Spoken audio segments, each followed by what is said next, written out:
today or this week, we're going to be talking about self-management. And what I mean by self-management really could be considered like self-discipline.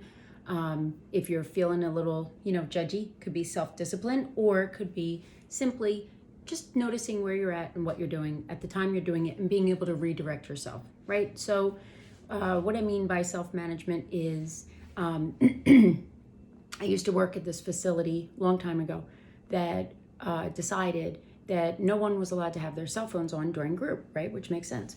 So instead of just teaching people how to put their phones away and leave them away, they decided that all the phones should go in a box, right? And the box would sit in the middle of the room. And all it did was create a bunch of upset around, whose phone actually had to go in the box, whether or not they could charge the phones while they're in the box, whether or not anybody was going to steal the box, who was going to pay attention to the box. It all became about the phones in the box. So I made a deal with everybody. I said, listen, if I can trust you to take your phone, put it in your pocket, and leave it off for the entire group. If you have an emergency, let me know beforehand and say so-and-so is supposed to be getting back to me about something. And when that phone rings, you can hold it up and show me that it is from that person. And then you can step out of the room and take the call like an adult and come back in, put the phone away, right? Seems simple, doesn't it?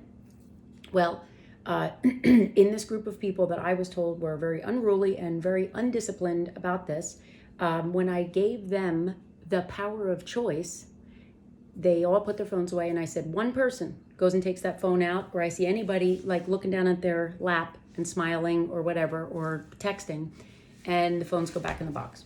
And for about a month and a half, maybe 2 months, that practice was implemented in this facility, my group was the only group that had no problems with it, right? Because instead of disciplining them and taking away what I wanted to control, I gave them the power of choice, and I asked them to show up like goddamn adults, and they did, and it was lovely.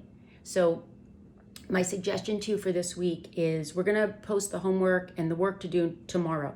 But what I suggest you do today is just write down a schedule for yourself.